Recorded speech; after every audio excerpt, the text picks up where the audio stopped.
rekamnya. Maka wilujeng sadananya hatur nuhun tos ilubiung dina kegiatan previewing ya, previewing teh jadi saat acan kegiatan dilaksanakan enjing karena dia orang dipintonkeun heula kegiatan nanti di awal di mimitian ku kegiatan seputar adalah webinar.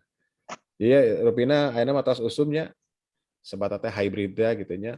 Hybrid teh jadi pertemuan secara daring ya. Daring luring kade ya dibalik. Daring Iya. teh dalam jaringan, kalau luring adalah di luar jaringan. Online lah menurut orang mah bahasa keren nama. Iya. Ya aku bahasa Indonesia daring, aku bahasa Sunda naonnya di jero Nah, meureunnya. eta karek nanya dan aku mah mun bahasa Sundana Bahasa tah. Sunda naonnya. Ai asup mah ka jero nya, ai mun ti jero keluar kumaha. Mana keluar ka mana keluarna gitu nya. Gitu meureunnya. Aturun ya sadarnya pada balad di dia no tos kalangguhan di dalam acara ieu. Dia datang ke dia sim kuring tepangkeun wasta abdi Denny Sugandi.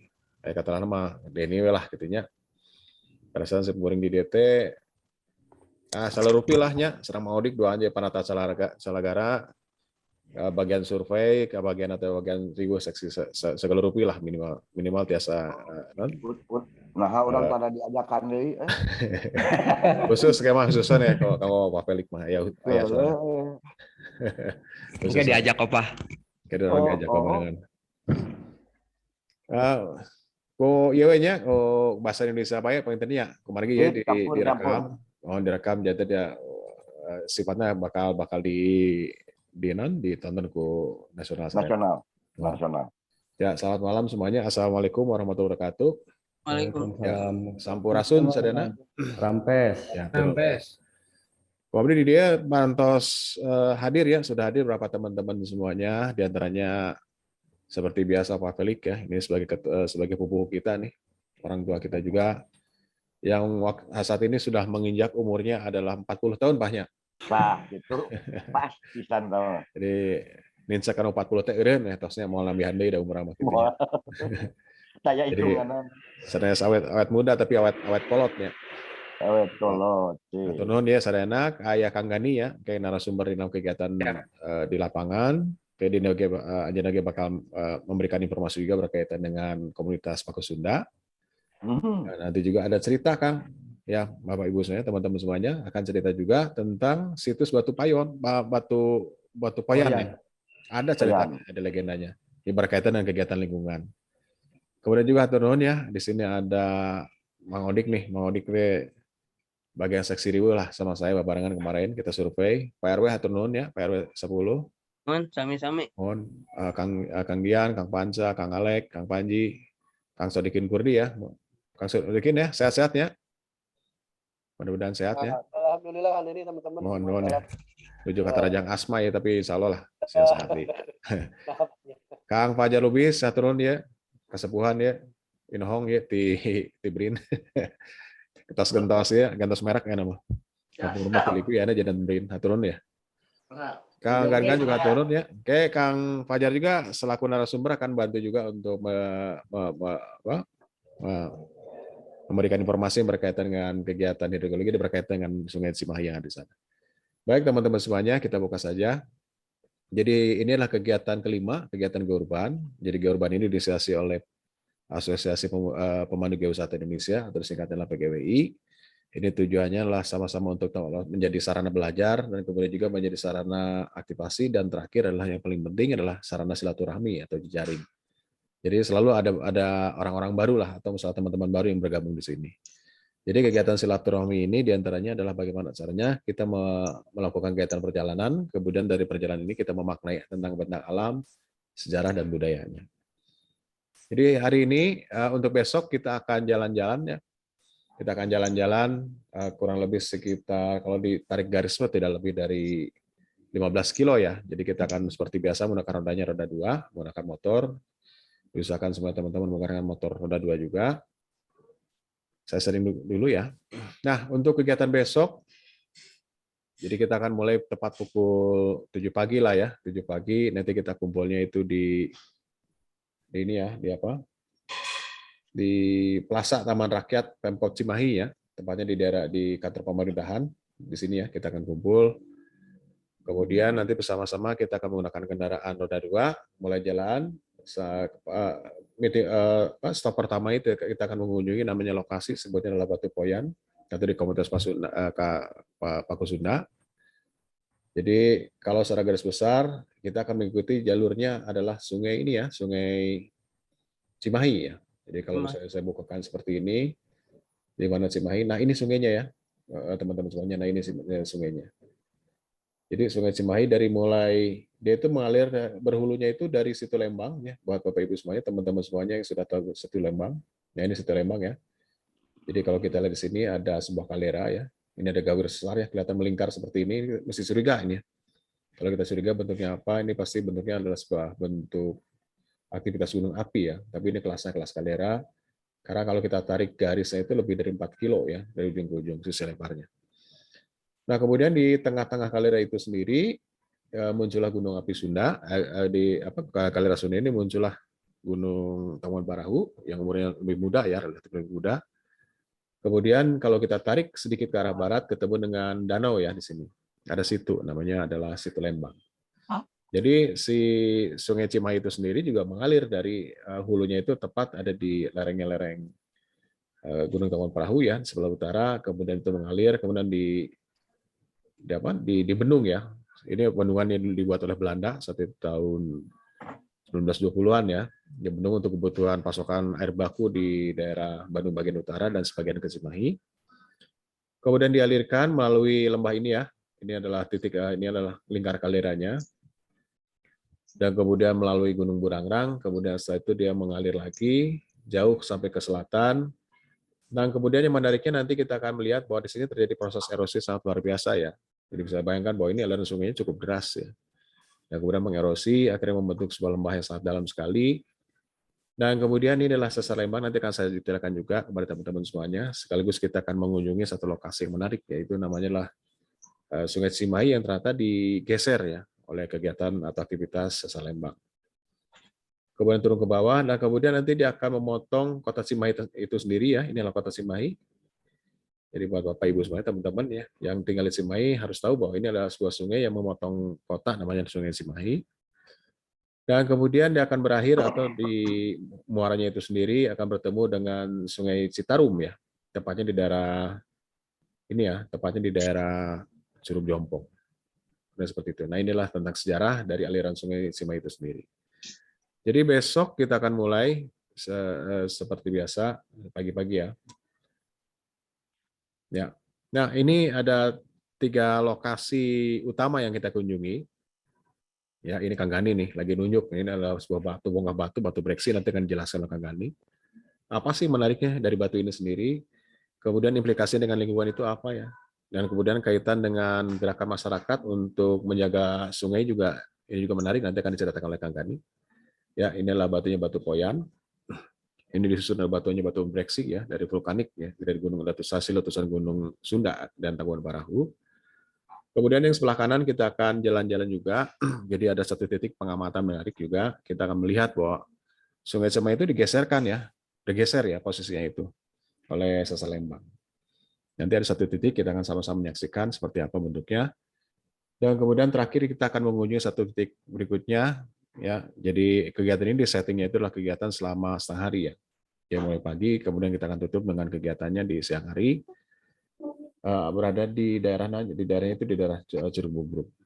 Jadi kita akan berangkat ya. Nah seperti ini tadi sudah dijelaskan. Jadi kita akan berangkat dari Taman Rakyat Cimahi kurang lebih pukul 7 ya. Pukul 6 kita kumpul, pukul 7 kita berangkat. Kemudian kalau kita perhatikan dari sini, kita akan berangkat dari titik selatan, kemudian kita memotong langsung menuju ke arah utara.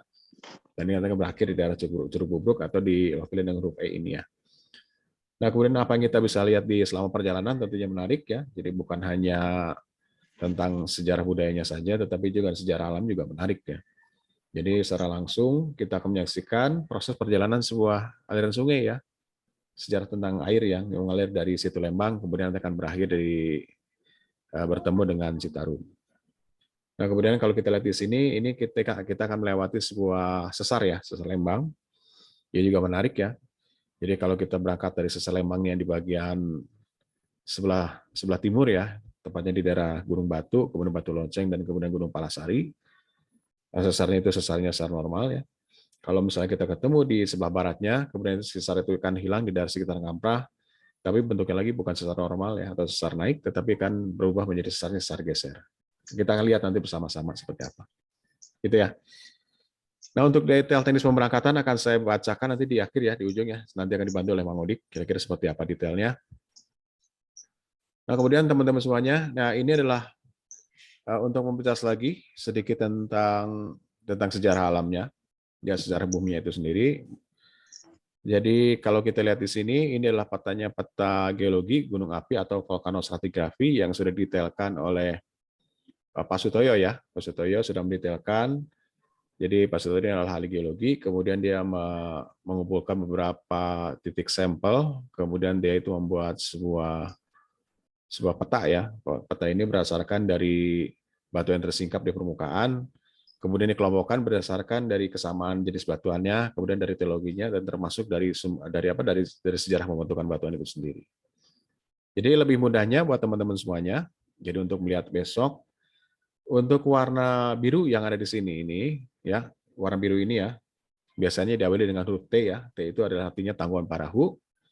Kemudian untuk yang warna merah ini, ya ini artinya dia lebih tua. Jadi artinya warna biru itu menumpuk di atas endapan yang warna merah. Jadi warna merah itu lebih tua, sebutnya adalah S itu adalah Sunda. Ya, jadi Gunung Sunda dulu terbentuk, setelah itu terbentuklah Gunung Tangguhan Parahu. Jadi Gunung Tangguhan Parahu paling muda, dan kemudian dia posisinya adalah menumpuk bagian yang lebih tua. Begitu ya teman-teman semuanya. Nah, kemudian nanti kita akan ketemu apa aja. Jadi selama perjalanan nanti, ini warna merah, warna kuning ini menandakan adalah titik stop ya, titik kita berhenti pengamatan di daerah Batu Poyan. Jadi kalau kita lihat di sini, ternyata kita ketemu dengan batuannya disusun oleh SAP ya. Kalau SAP ini disebutnya adalah lereng piroklastik Sunda ya.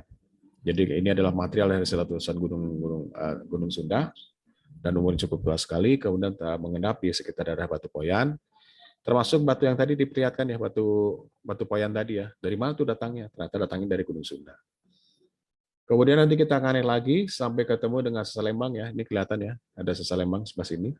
Jadi warna hitam ini adalah sebuah sesar yang memanjang ya dari barat ke timur, ya sudah dengan porosnya itu sendiri. Kemudian sudah didetailkan oleh Pak Mudrik ya, untuk tesisnya itu sendiri sudah ketemu panjangnya adalah sekitar 29 km. Dari 20 dari perjalanan pertama, kemudian saat ini sudah menjadi 29 km ya, ujung-ujungnya ya. Mulai dari ujung sebelah timurnya itu di daerah Palasari, Batu Lonceng, kemudian akan berakhir di daerah Ngamprah. Nah, kemudian kita naik lagi ke atas, kita ketemu juga dengan yang warna merah ini ya. Jadi artinya masih kelompoknya kelompok material dari Gunung Sunda ya. Jadi di sini juga ada lava perselingan dengan plastik ya, selalu seperti itu kalau namanya gunung meletus. Begitu ya teman-teman semuanya. Baik, kita akan melihat kira-kira pertemuan kita pertama itu di mana. Jadi untuk penjelasan kenapa gunung api itu muncul, ini menarik ya teman-teman semuanya. Ya, yang baru bergabung, kenapa dari mana datang gunung api itu? Di antaranya di sini itu sendiri bahwa Indonesia itu terdiri hasil dari pertemuan 3 lempeng ya. Lempeng Indo-Australia datang dari selatan, kemudian bergerak ke arah utara ya dari sini. Kemudian dari ini ada lempeng warna kuning, ini adalah lempeng Eurasia ya, kita duduki saat ini, atau Sundaland kalau kita melihat antara Sumatera, Kalimantan dan Jawa. Jadi pada saat glasier itu dia bertemu ya. Kemudian akhirnya banyak perpindahan migrasi, baik itu hewannya termasuk manusia purbanya juga Mas, melakukan kegiatan perpindahan. Nah, kalau kita lihat sini teman-teman semuanya ya, di sini ada tulisan 5-6 cm per tahun ya. YR itu adalah year atau tahun. Jadi artinya lempeng samudra yang ada di bagian bawah itu menyusup ke bagian ini lempeng benua ini, benua Eurasia ya. Nah, kemudian yang terjadi apa? Akhirnya ini lempengnya terus mendesak sekitar antara 5-6 bahkan sampai 7 cm per tahun. Akibat ada desakan seperti ini, kemudian dia dari utara juga mendesak juga. Kemudian terkumpullah energi ya, dan energi ini akhirnya harus dilepaskan dalam bentuk gempa ya. Nah, kenapa di setiap di tepian benua ini banyak sekali ya, banyak gunung api dan termasuk banyak peristiwa gempa di sini. Jadi untuk Jawa Barat sendiri juga ya, nanti kita ketemu ada sesar Lembang, ketemu dengan sesar Semandiri. Itu kaitannya apa? Akan dijelas lagi di berikutnya. Gitu ya teman-teman semuanya. Jadi artinya kalau Indonesia itu kenapa terlebih gempa, diantaranya ini untuk menjawabnya itu, termasuk gunung apinya juga ya. Nah untuk gunung api termasuk gunung Gunung Sunda ya. Gunung Sunda yang muncul saat ini yang kita perhatikan, yang akan kita kunjungi termasuk Gunung Tawon Parahu. Jadi terbentuk dari proses penunjaman tadi ya. Jadi kalau kita lihat di sini, yang sebelah kiri saya ini, atau sebelah kiri layar teman-teman semuanya, ini adalah lempengnya lempeng samudra yang menyusup ke lempeng benua. Dia turun sampai sini, sampai sekitar kedalaman sampai 500 km, 500 km ya. Kemudian di antara 100 sampai 200 akhirnya terjadi peleburan dan kemudian magma yang ada di sini terkumpul, kemudian dia naik ke atas karena berat jenisnya berbeda. Kemudian terbentuklah gunung api. Jadi kalau kita jalannya ke daerah Pulau Jawa, kita ketemu gunung apinya itu ada sepanjang pantai selatan, kemudian gunung api mudanya itu ada di utara. Jadi artinya dia semakin mendesak, semakin ke arah utara.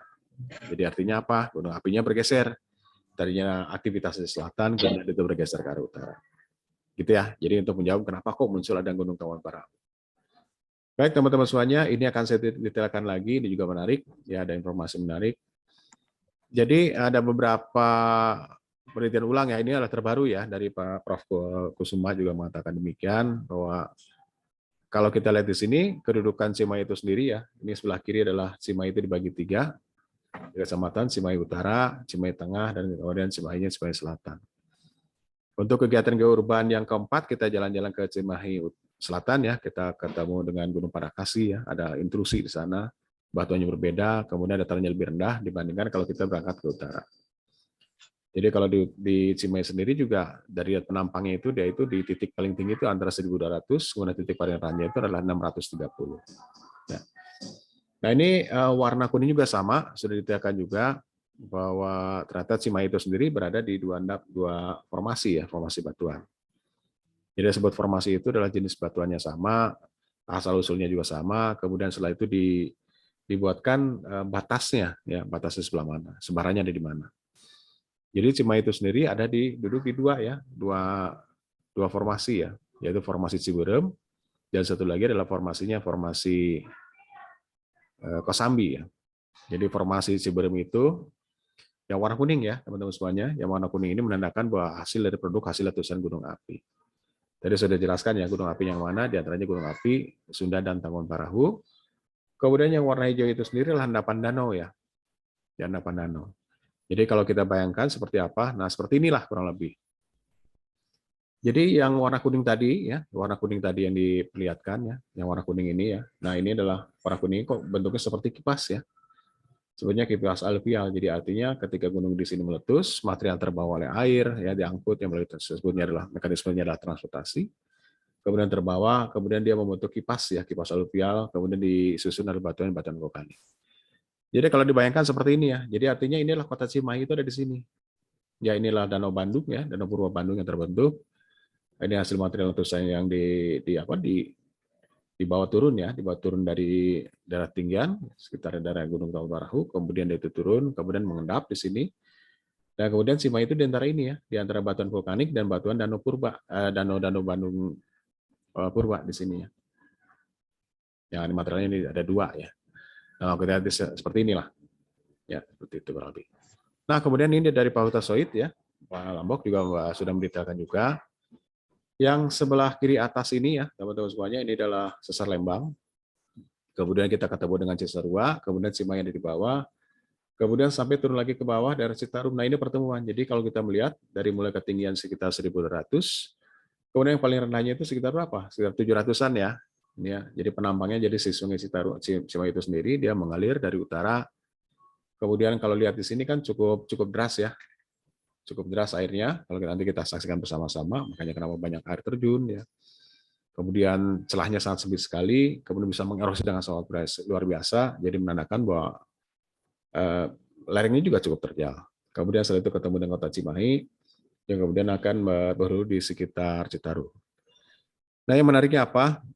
Jadi kalau kita bicara tentang Danau Purba Bandung juga, bahwa ternyata pengendapannya juga lebih dari 7 kali ya, jadi artinya dia pernah tergenang dengan permukaan air ya, jadi artinya dia pernah menjadi danau, kemudian dia surut, tersingkap ya ke permukaan, kemudian dia tergenang kembali, dan seperti itu ya berulang-ulang sampai 7 kali siklusnya.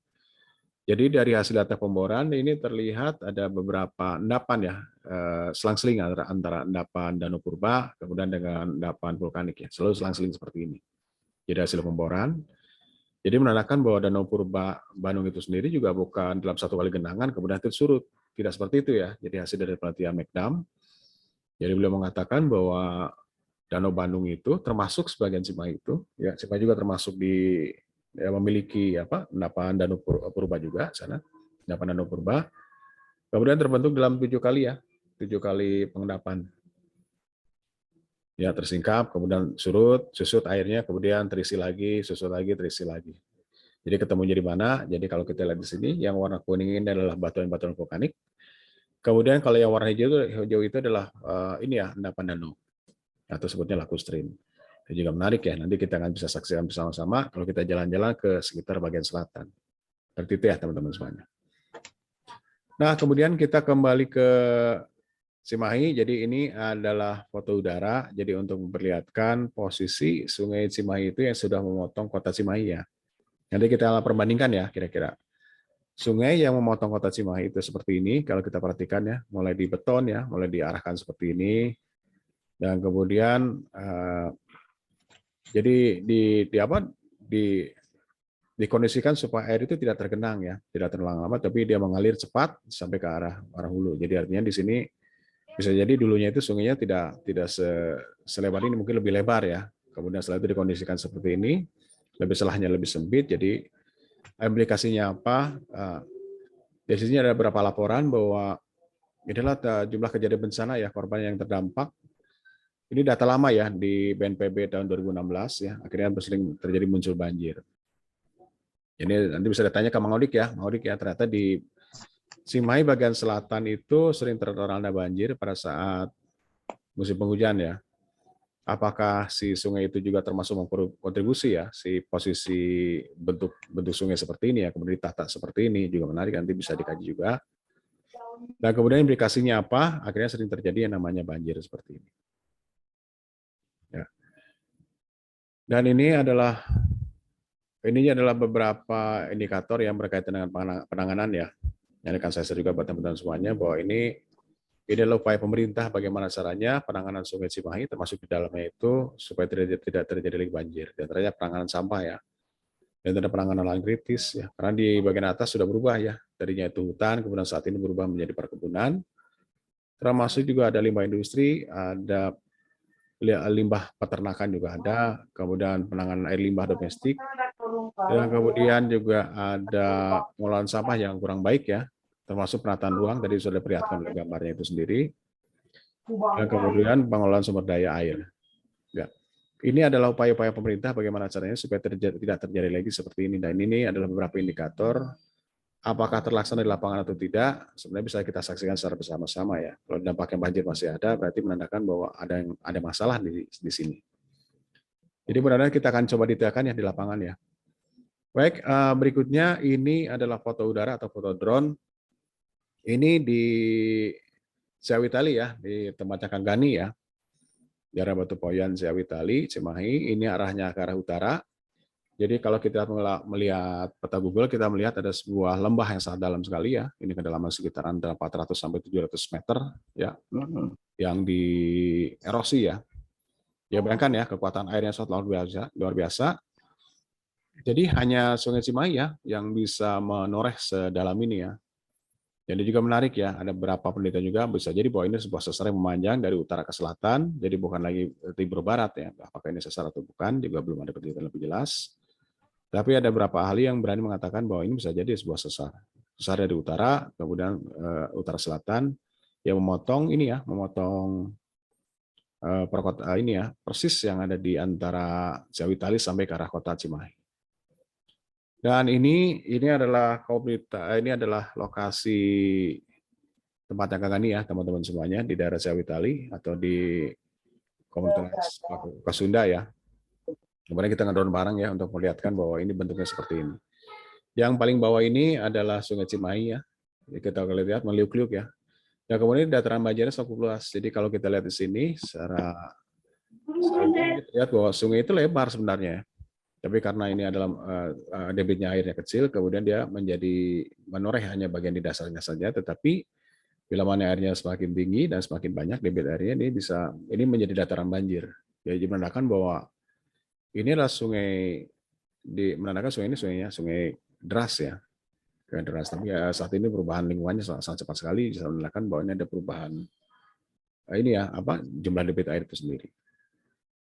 Saya kira gitu dulu dari saya ya. Kita akan sambung ke Kang Gani. Kang Gani, monitor Kang Gani. Ya. Ya. Baik teman-teman semuanya, ini adalah Kang Gani, kemarin juga bareng-bareng ya ke lapangan sama Mang Odik bertiga. Kita coba melihat situasi di sana. Kemudian ada sesuatu yang menarik. Ada upaya-upaya dari komunitas Paku Sunda. Ini gambar berikutnya ya. Ini Kang Gani lagi menunjuk beberapa lokasi yang ada di sekitar Jawitali, Kang Gani ya. Jadi bisa dibayangkan ya bahwa dulunya itu bukan daerah asli yang hijau seperti ini. Dulunya itu penuh dengan sampah ya. Kemudian melalui cerita Kang Ani kemarin menarik juga ya, dari sampah kemudian dibersihkan menjadi kondisinya semakin baik seperti ini. Maka Kang Ani mungkin bisa cerita Kang Ani.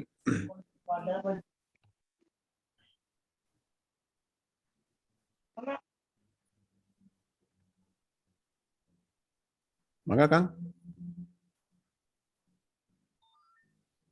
Tes. Ya.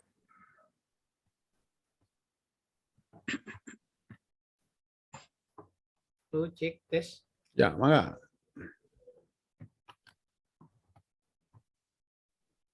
Dap sinyal naon. Oh, terus naon video di Pariman we Kang. Sinyal naon luplep suarana Kang. Nah. Pilih pada Pariman tenan naon videona supaya bagus ya nak suarana.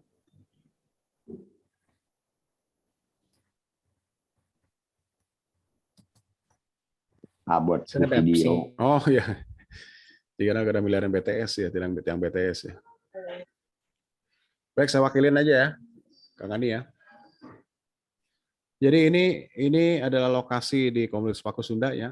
Jadi ini memperlihatkan sawah hijau, kemudian juga ini ada beberapa rumah-rumah bertemakan kawasan lingkungan yang sudah dibangun oleh teman-teman Paku Sunda, juga menandakan bahwa ini adalah Sungai Citarum itu tidak sebersih ini ya dulu ya. Ini banyak sampah. Jadi dari penelitian Kang Ani kemarin, bahwa lokasi ini juga luar biasa ya. Jadi masyarakat setempat lokasi ini membuang sampah sembarangan, kemudian akhirnya menjadi menumpuk. Dan kemudian ini yang sebelah kiri ini adalah namanya Batu Poyan ya. Jadi Batu Poyan ini memang sesuai dengan namanya Batu Poyan, jadi untuk menjemur ya. Jadi menjemur pakaian. Jadi dulu itu sebelum ini menjadi ladang sampah, dulunya digunakan sebagai arena bermain warga di sini ya, terutama anak-anak yang sering berenang atau mandi atau dimanfaatkan untuk kebutuhan sehari-hari ya. Nah, kemudian sering dengan waktu akhirnya muncul sampah di mana-mana, termasuk menutupi ini Batu Poyan. Jadi sudah dibayangkan ini Kang Ani itu lagi menunjukkan titik sampah yang menumpuk ya di saat itu ya. Sekitar tahun berapa? Kang Odik 2019 ya. Ya, kemudian dibersihkan 2020 ya. Pak RW nundingan Kang. Pak RW.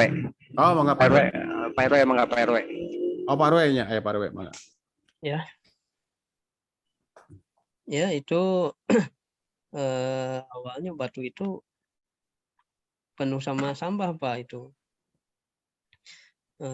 Kemudian kami sama masyarakat dan dibantu juga sama Kang Gani Rengrengan serta melibatkan dari Kesatuan Armed dan itu Arhanud. Alhamdulillah setelah 2 kali akhirnya kelihatan waktu itu sampai bakar-bakar sampah di atas itu Pak waktu tahun 2019-an itu. Itu juga kami juga sama masyarakat belum ada saung-saung kecil gitu.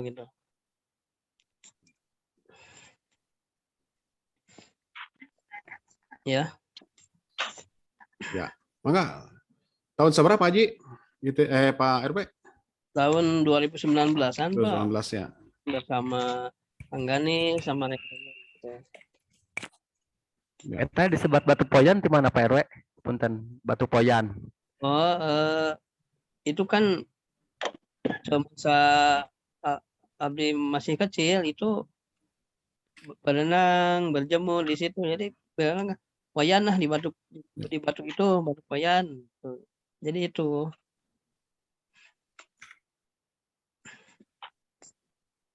ya masih kami anak-anak memang udah gitu batu itu Pak. Cuma nggak tahu batunya apa, cuma yang terangkat wayan di batu payan di batu gitu. Itu Pak awalnya. Ya. Ya, hatur ka Pak RW.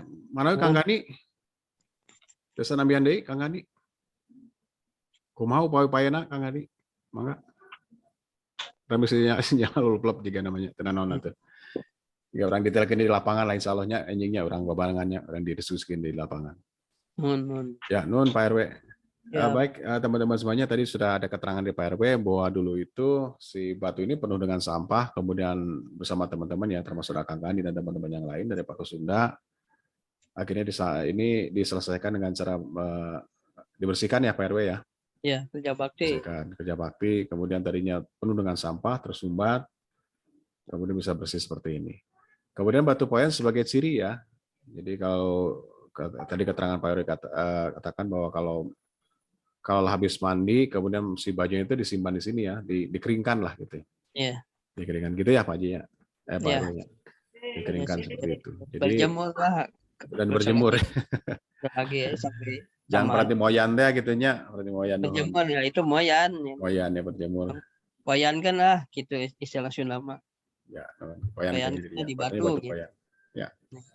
Jadi sebagai ciri ya, jadi kalau misalnya batu poyan ini muncul berarti menandakan si sungainya bersih, tapi kalau sudah tumpuk dengan sampah, bisa jadi bahwa ini sudah hilang ya.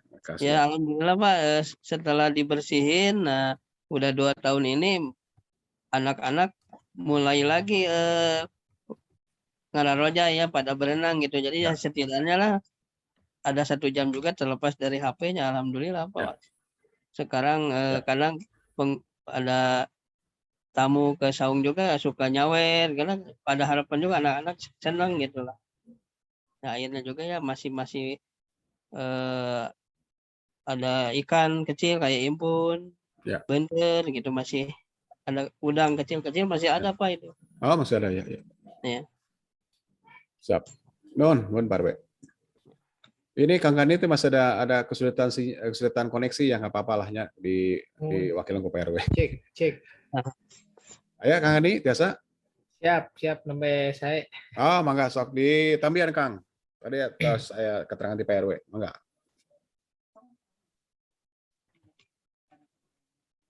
Mangga Kang Gani. Mangga. Ya, dilanjang. Assalamualaikum warahmatullahi wabarakatuh. Waalaikumsalam. Salam. Panggen Abdi Gani selaku sekretaris di Paguyuban Pak Kusunda. Nyimak samar-samar panginten nembe kumargi sinyal rada awon. Nembe Pak RW ngajelaskeun panginten terkait masalah batu poyan.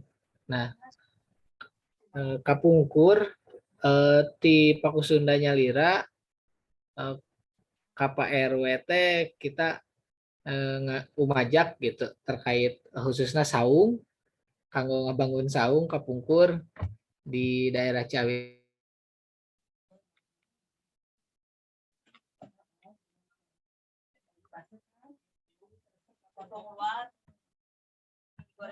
Lob deh ya. Cik. Oh, ini koneksinya juga namanya.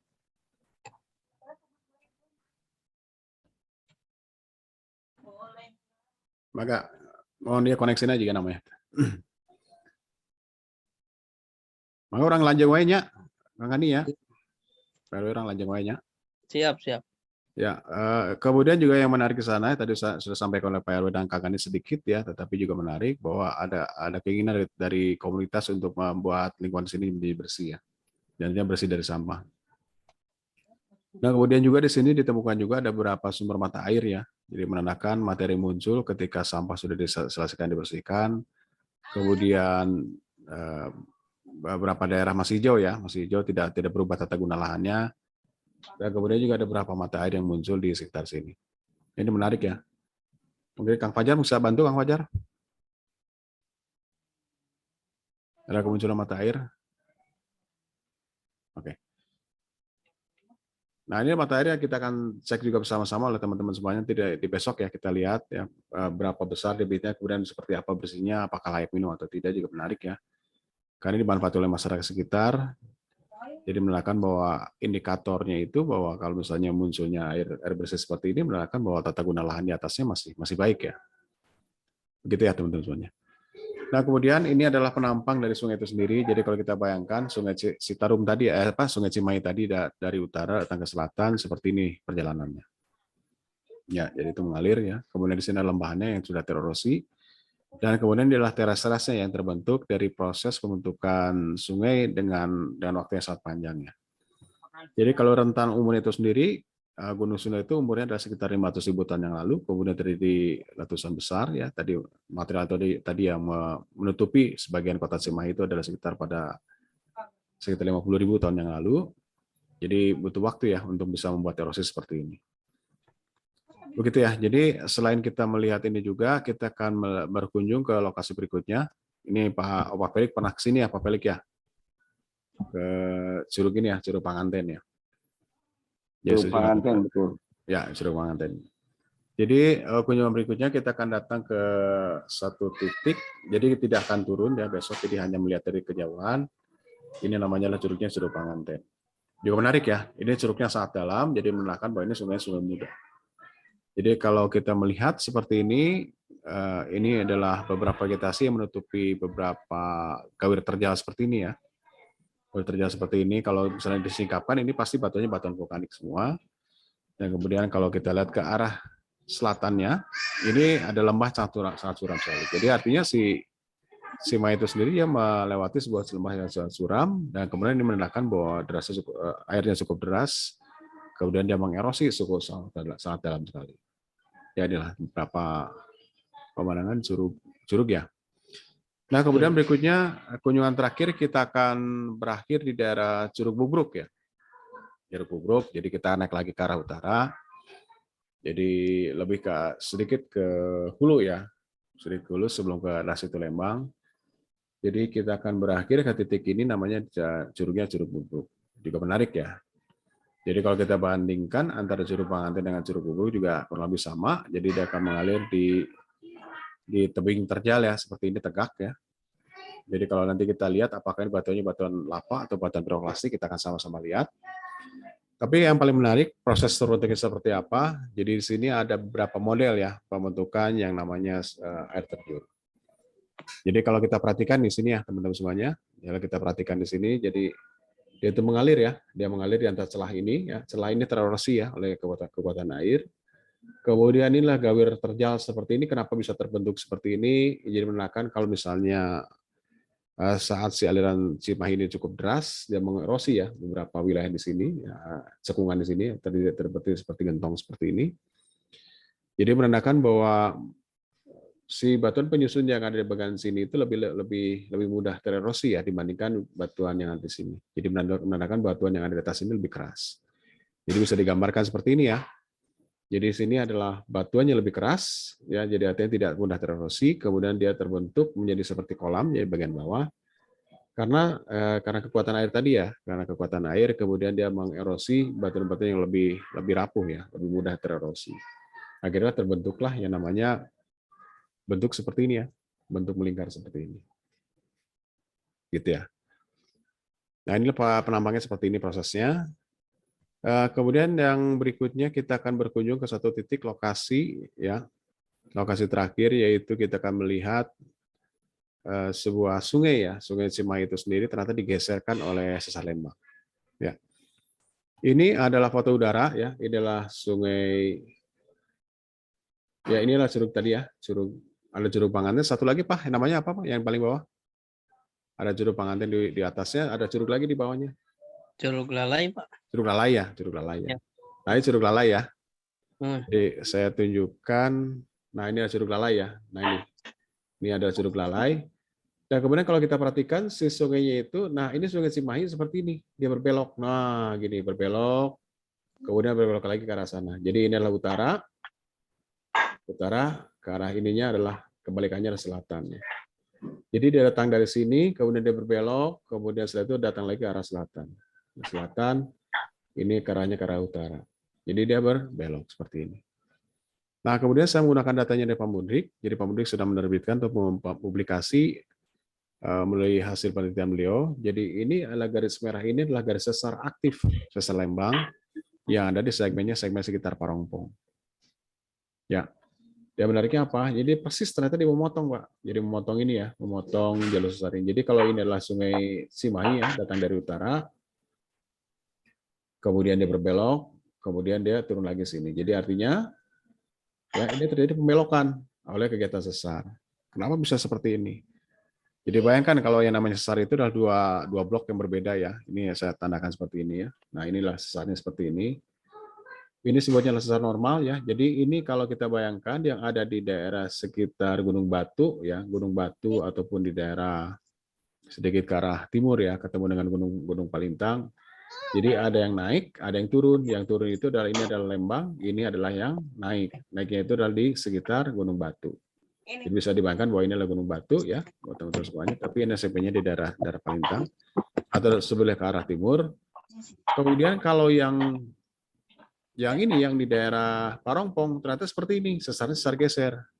Jadi bukan lagi ada yang naik, ada yang turun, tetapi yang satu ini adalah bergeser, ada yang ke kiri, ada yang ke kanan, saling berpapasan. Sebutnya sesar geser.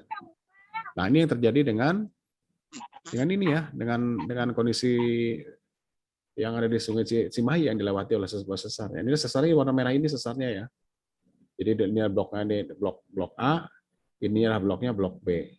Jadi ini adalah yang bergeser ke arah kiri, ya, yang bergeser ke arah kiri, dan yang blok B dia bergeser ke arah sebaliknya ya. Sorry, ini sebelah kanan ya. Ini ke arah kanan, atau ke arah timur ya. Ini timur, dan ini satu lagi blok bergeser ke arah timur dan ini ke arah barat ya. Gitu ya, arah timur dan arah barat. Jadi bergeser seperti ini. Jadi kalau kita detailkan seperti apa, nah di sini detailnya, nah seperti ini. Ya. Jadi sisi angle yang berbeda, tadi dari sisi yang tegak lurus menggunakan Google Earth, kemudian kalau ini menggunakan bantuan drone ya dari atas, kemudian dari arah utara ke arah sana, utara. Ini sungainya warna biru ini kemudian berbelok dan ini sesarnya. Ya, besar ini yang bergerak ke arah apa? Ke arah barat ya, kalau ini ke arah timur ya. Barat timur. Ya, ini adalah timur, ya, ini arah barat ya. Jadi bergerak. Jadi ini bergerak ke arah timur, ke arah barat ya, ini bergerak ke arah yang paling blok ini bloknya blok A dan ini bloknya blok B ya. Jadi dua blok ya. Jadi seperti dua blok yang berbeda. Kemudian yang A itu dia bergeser ke arah barat, kemudian yang B-nya itu bergeser ke arah timur. Bergeser ya. Nah, kemudian detailnya seperti apa? Nah, detailnya seperti ini, kurang lebih. Didetailkan. Nah, ini adalah sesar yang didetailkan. Jadi, posisinya, nah, di sini ya. Nah, posisi di sini nih, posisinya. Jadi, Ceruk Cimahi itu di sini. Ya, kurang seperti itu. Jadi, dia bergeser. Jadi, sebenarnya sesarnya sesar geser. Jadi, kalau misalnya kita ke arah sedikit ke arah barat ya, kita ketemu dengan sesar-sesar normal. Kalau misalnya kita ke arah timur, tapi kalau kita bergeser ke arah barat, kita ketemu dengan sesar geser. Nah, seperti ini ya. Nah, ini adalah segmen yang didetailkan oleh Pamudrik ya. Ini ada yang terpancung ya, ada juga yang bergeser seperti ini. Jadi bisa dibayangkan inilah sebuah contoh ya permodelan Sungai Cimahi tadinya datang dari utara ya ke selatan, kemudian dia berbelok seperti ini, kemudian turun lagi ke arah selatan. Jadi artinya dia bergeser ya. Bergeser seperti ini. Nah, para ahli akhirnya menghitung berapa pergeserannya, ada berapa jaraknya. Ketemulah 120 meter. Jadi kalau misalnya ditarik balik ya, itu pergeserannya berapa, nanti bisa terhitung berapa terjadi pengulangan dari kegiatan gempa itu sendiri. Seperti itu. Ya. Nah, seperti ini ya tadi ya. Seperti digambarkan ini lebih jelas lagi. Jadi besok kita akan kunjungi juga, kita lihat sama-sama menyaksikan tentang pergeseran tadi ya, pergeseran sesar Lembang, pergeseran Sungai Cimahi oleh kegiatan sesar Lembang. Seperti itu ya teman-teman semuanya. Nah, mengenai sesar Lembang itu sendiri, jadi kalau kita lihat, nah ini adalah data LIDAR yang dilakukan penelitian ya, dari seperti ini kemudian diinterpretasikan seperti ini. Jadi dari hasil penelitian pabrik itu sendiri dibagi menjadi beberapa box ya. Jadi untuk kamprah Cimahi itu sendiri ada posisinya itu antara box 2 dan box 3 ya. Jadi nanti kita saksikan bersama-sama bagaimana ini bisa bergeser seperti ini. Seperti itu ya teman-teman semuanya. Baik, saya kira itu saja lokasi yang terakhir kita kunjungi ya. Jadi nanti kita secara bersama-sama akan menyaksikan secara langsung proses bentang alam yang terjadi di alam seperti apa. Kemudian apa yang terjadi, kemudian kita akan saksikan bersama-sama, termasuk ada sejarah tadi dari upaya teman-teman dari Paku Sunda, bagaimana caranya yang lingkungannya tadinya penuh dengan sampah kan berubah menjadi lingkungan yang sangat asri saat ini yang bisa kita kunjungi. Saya kira gitu ya teman-teman semuanya. Jadi sedikit detail untuk kegiatan besok ya. Jadi untuk kegiatan besok kita akan ketemu ya, kita akan kumpul pukul 6, kemudian kita mulai bergerak pukul 7. Jadi meeting point-nya itu ada di daerah Taman Raya Cimahi, ya persis di kantor pemerintahan ya, kantor pemerintahan Cimahi. Kemudian setelah itu kita akan bergerak menuju ke 4 titik ya. 4 titik ini setelah itu nanti akan berakhir di sekitar Curug Bubruk, dan kemudian tidak langsung ke arah utara ya, cukup di Curug Bubruk. Kemudian setelah itu kita akan tutup di sana. Jadi kalau lihat dari jalurnya itu sendiri, kita akan menyaksikan atau mengikuti jalur Sungai Cimahi itu sendiri ya, dari mulai selatan ke arah utara. Baik teman-teman semuanya, ini adalah paparan untuk besok. Jadi untuk detail kita akan sama-sama diskusikan bareng-bareng ya di lapangan ya. Kita melihat barangnya seperti apa ya, kemudian yang terjadi seperti apa. Ya mudah-mudahan ada sesuatu yang menarik bisa kita saksikan bersama-sama. Baik, kalau begitu saya kira cukup dari saya paparan saya. Boleh tambah? Mangga, Pak. Mungkin ada tambahan atau ada pertanyaan, mangga. Ada yang cukup menarik dari Sungai Cimahi menurut saya ya. Ini mungkin tapi ilustrasinya saya belum dapatkan. Tapi kelihatannya Cimahi, kotanya yang kita kenal sekarang, dulu tidak Mahi, China. Tapi ketika Belanda mulai membuat rumah sakit dan pusat militer, maka banyak sodetan-sodetan yang dibuat sama Belanda kalau menurut saya. Sayang sekali kemarin orang diajarkan sih, padahal di Cihanjuang saya ada teman di situ, kita masuk ke bawah ya, karena dia menjual alat pembangkit listrik mikrohidro, maka dia mencari air untuk memberikan contoh ya bagaimana bekerjanya si mikrohidro, dan itu terpasang selalu di situ. Kelihatan sekali banyak bekas-bekas patahan ya, tapi ya ada juga yang buatan. Jadi kemungkinan besar ini mungkin masih masuk ke dalam penelitiannya Junghun mungkin ya, karena dia cukup dilihat di mana air, karena untuk pertanian dibutuhkan air atau perkebunan dia butuh air. Ada kemungkinan dia mulai sedikit banyak menuliskan itu, cuman belum ketemu literasinya.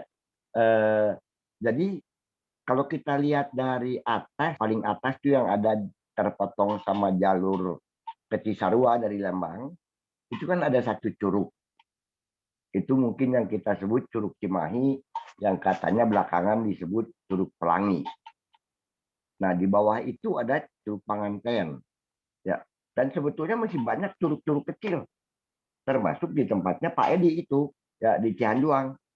Ya, makanya dia bisa menjalankan mikrohidro karena ada sodetan air yang dibuat, tapi ada juga memang yang mungkin memang bekas anak patahan ya.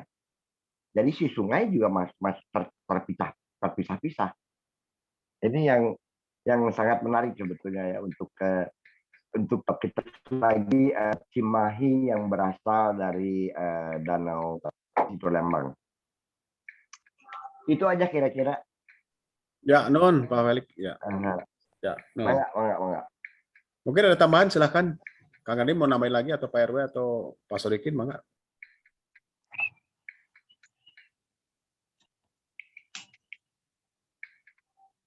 Ya, ini menarik ya Kang Denny ya. Oh, siap, Bang. Akhirnya muncul. Pasti double net day ya jika namanya net note day ya. Setting pertemuan ya Kang Sodik ya Pak Sodik. Felix. Ya, Cimahi kan 1811 ya, pertama kali dibuat ya sebagai pos jaga untuk Kota Bandung, dan pertimbangannya adalah karena airnya banyak ya, jadi namanya Cimahi ya. Cuman sejalanan waktu, betul kata Opa, itu adalah airnya jadi nggak mahi ya, jadi mulai bikin yang lain. Tapi nanti besok kita lihat. Jadi Cimahi ini unik ya, dia beda dengan Bandung. Kalau Bandung tuh Cikapundung, ikonnya ya, yang berasal dari daerah Cigulung, Maribaya. Nah kalau Cimahi ini dari Situ Lembang ya. Jadi dari Situ Lembang yang tadinya besar, kemudian Situ Lembangnya tahun 1920-an dibendung ya. Dibendung katanya untuk minum hewan nih. Nggak tahu, yang mungkin yang teman-teman sejarah yang lebih tahu. Jadi sehingga tebing-tebing yang curam tadi itu sekarang debitnya mengecil ya. Jadi mungkin bayangannya kalau belum dibendung langsung besar, yaitu yang membuat erosi sehingga tebing-tebingnya sangat curam untuk Sungai Cimahi. Dan Sungai Cimahi ini sumber utama kota Cimahi ya. Jadi kalau ini sampai tercemar, sebenarnya yang rugi adalah warga Cimahi sendiri, karena saya nggak tahu nih Kang Sodik yang bisa bantu, apakah ada sumber air lain untuk kota Cimahi? Saya kira belum ya. Sekarang ini masih memanfaatkan Sungai Cimahi. Sehingga tadi untuk komunitas Batu Poyan ini luar biasa ya, menjaga sungai ini adalah sebenarnya juga menjaga kehidupan dari warga Cimahi sendiri. Itu mungkin yang nanti akan kita lihat ya Kang Dini ya. Ya. Jadi seperti itu. Kemudian juga Sungai Cimahi ini tadi ada beberapa mata air, ya kita lihat apakah mata air itu memang mengisi Sungai Cimahi atau mungkin dari Sungai Cimahi itu sendiri, daerah hulunya. Nanti kita bisa lihat ya. Jadi apakah dia tembus di sini. Kemudian dia sungainya berbelok, ini juga feature yang luar biasa ya. Jadi kita bisa lihat, nggak usah jauh-jauh melihat sungai belok, sebenarnya di Cimahi ada. Jadi kalau untuk konten geowisata sebenarnya ini belum dikembangkan dengan sangat baik ya. Cimahi ini belum diberikan cerita mengenai Sungai Cimahi dan apa yang terjadi, dan sebenarnya ini adalah urat nadi urban dari kota Cimahi. Jadi saya nambahin itu dulu, nanti teaser aja. Jadi besok bisa cerita lebih banyak ketika kita mulai menyusuri mulai dari hilirnya sampai ke hulunya ya. Jadi sebenarnya bagaimana Sungai Cimahi ini. Jadi mungkin saya nambahkan itu dulu ke ini ya. Mudah-mudahan besok kita tambah seru ngobrolnya. Terima kasih. Ya. Baik, hatur nuhun Kang Fajar. Mana we? Ya, silakan, mungkin ada tambahan lagi, Win, dari siapa, silakan lah. Kita diskusi aja ya sebelum kita tutup. Mangga, Pak Sodikin mungkin, Pak Sodikin. Pak Sodikin ya. Gampang, Pak. Siap, non. Ya, non ya. Mangga, silakan, mungkin ada pertanyaan atau punya data yang lain juga boleh. Maka kalau sampaikan untuk menambah data kita nanti besok. Oh ya, saya kelupa tuh yang diobrolin sama Opa tuh, Pak Adi kan dia pabriknya bandrek bajigur ya. Memang harusnya harusnya dikunjungi tuh bandrek bandrek dengan bajigur. Siap, boleh. Di mana, Pak? Ya, apa. Di situ, di Cianjuang itu. Cianjuang. Mikrohidronya itu memang karena banyak jeram-jeram di Cimahi, ya ini cocok untuk percontohan dari mikrohidro karena energinya cukup untuk bangkitkan listrik dari skala mikro. Nah, kenapa ada jeram-jeram sebanyak itu? Beda dengan di Bandung. Itu buat besok aja deh, biar pada ikut dulu, biar bisa lebih kebayang. Yuk, makasih. Menarik. Ya, betul Pak. Jadi itu Pak Adi ya, Pak Faisal saya ingat tadi. Ya, di atas Cianjuang atas itu, posisinya di RW 11. Ya. Ya, dekat Taman Kupu-Kupu, banyak feature ya dari situ. Pokoknya ini juga sama ya, PLTA juga ini. Ada bendungan Pak RW mungkin. Udah nggak?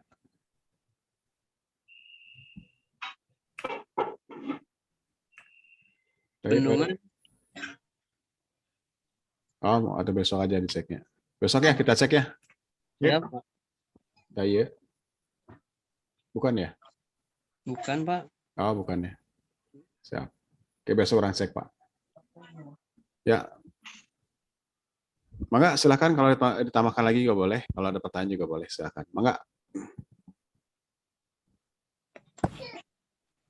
Iya Pak, Pak Inas Saperkawis memang laras sungai aliran Cimahi itu sangat bermanfaat di wilayah Citeureup Pak, karena itu mengairi sawah-sawah yang hulunya itu dari pintu 1 di kalau di pintu 1 yaitu daerah Leuwih Layung Pak. Jadi untuk kurang lebih dari Batu Poyan itu 2 kilo lah ke itu perbatasan Ciuyah atau perbatasan KBB. Itu di situ ada ada pintu air Pak untuk mengaliri ke wilayah. Kalau dulu mah itu sampai ke Gunung Bohong Pak. Kalau sekarang sudah putus karena tergerus erosi ya longsor gitu Pak. Paling di wilayah Citerep aja lah yang masih bisa terairi sebagian gitu Pak. Siap, Nun. Ya, Nun, Pak RW ya. Nanti mudah-mudahan besok kita bisa sama-sama detailkan ya. Siap, Baik, siap. adalah foto areal ya, foto menggunakan drone ini memperlihatkan dari sisi Pogos Sundanya. Jadi juga kita kelihatan lembah dan kemudian masih hijau ya. Iya, Tapi kalau kita lihat Pak RW-nya kiri kanan sudah banyak perubahan ya. iya. Sudah Ya banyak. Cimahi mah hanya itu Pak, lahan hijaunya di pinggir kali-kali aja. Ya, benar. Jadi juga perlu tetap dipertahankan seperti ini. Termasuk itu Pak, kemunculan mata air juga. Kita Iya. sama-sama lihat cek. Ya, jadi dari tebing ini bisa dibayangkan dulu sebesar apa sebenarnya Sungai Cimahi ini. Bisa lihat ya. Kalau asumsilah bahwa lubang ini tuh dulu terisi air semua. Iya. Jadi kenapa sekarang kecil ya nanti besok kita ngobrol deh. Terima kasih. Siap. Biasaan ya jadi penasaran. Kan malam ini mati serhel aja kan. Oh iya, teaser judul preview ya. Oke, teaser aja. Baik, teman-teman semuanya, mangga silahkan sebelum kita tutup persiapan untuk besok. Mana Baya bersampaikan? Izin Kang Dani, Ya, Kang mangga. Ge, Mangga. titik kumpulnya di taman wae, Pak. Taman olahnya Taman. Jadi di pas CCH, seberang CCH kan? yang kemarin mau kamari. Iya, seberang CCH lah biar aman. Teten naon sih eta, Pak? Iya, Taman. Pamong Prajanya, PP kan? Oh, itu mah Plaza Rakyat. Ya, Oh, di Pasar Rakyat timur orang. Ya, di bawah Satpol. Ya di bawah kayak kemarin. Naon? Ya, di Satpol. Satpol ya. Satpol PP. Satpolnya kita kumpul di Satpol. Tahu Jadi, genep. Jadi kita kan di luhur heula kan di Plaza di CCH namanya lungsur ka handap Kang. Ya itu di mana? Iya di pinggir jalan. Oh, no kamari. Iya. Boleh. Atau langsung harap enggak ayo. Beli-beli anu teuning kan ka handap. Oh, boleh. Iya. Apalah tuh Bisa ada zaman kemarin pakai GPS. Iya. Iya gitu. Nah, boleh nanti 2 tim lah. Tim bayangan intinya. Siap. Oke ya. Baik teman-teman semua, saya kira gitu ya. Jadi kalau boleh saya simpulkan, jadi untuk kegiatan besok, jadi persiapannya kurang lebih, jadi diharapkan semua teman-teman membawa kendaraan roda 2 ya. Boncengan lah, lebih aman. Kenapa harus menggunakan motor? Jadi pergerakan lebih cepat ya, tidak susah ya untuk pergerakan. Sebentar saya share juga. Nah ini, jadi untuk pergerakan lebih mudah. Jadi kalau boncengan maka lebih baik ya boncengan. Dan kemudian kegiatan kita mulai pukul 6 kita kumpul, 7 kita mulai bergerak, kegiatan mulai dimulai. Kemudian setelah itu nanti kita akan datang ke lokasi pertama Batu Poyan, kemudian ke Curug Panganten dari sisi pengamatan hanya di bagian atas. Kemudian satu titik lagi kita melihat dari sekitar Porongpong ya tentang sungai yang bergeser tadi. Dan kemudian nanti akan berakhir di pukul, mudah-mudahan lah siang ya pukul 12.00 sampai 13.00 kita akan berakhir di Curug Buktu. Nah untuk logistik dan akomodasi segala macam, maka itu mah karena sifatnya adalah kegiatan mandiri dan tidak berbayar atau sifatnya pro bono. Jadi harapannya teman-teman semuanya mengatur semuanya. Nah untuk makan siang nanti silahkan nanti beli nasi bungkus atau siapan dari rumah, mangga lah silahkan diatur. Nanti kita akan makan bersama-sama di Curug Buktu. Dan untuk biaya masuk tiket wisata, saya kira juga tidak terlalu mahal ya, maka itu mah diatur lah masing-masing. Jadi paling penting dalam kegiatan ini kita saling berbagi informasi, termasuk untuk menjalin tali silaturahmi ya. Karena kebetulan juga ada yang bergabung sekarang ini dengan teman-teman dari Pogos Sunda. Nah kemudian yang paling terpenting adalah menginisiasi kegiatan geowisata yang di daerah Cimahi. Karena selama ini Cimahi hanya di dalam rancangan pariwisata kota itu lebih banyak ke arah kotanya ya. Jadi sudah banyak ditekan oleh teman-teman dari HPI atau dari peminat-peminat sejarah, tapi kita melihat lagi sejarahnya sejarah alam. Jadi sisi yang lain lah ceritanya seperti itu. Baik, kalau gitu sebelum tutup mungkin ada sampaikan juga Pak RW, mangga Pak RW atau Kang Gani.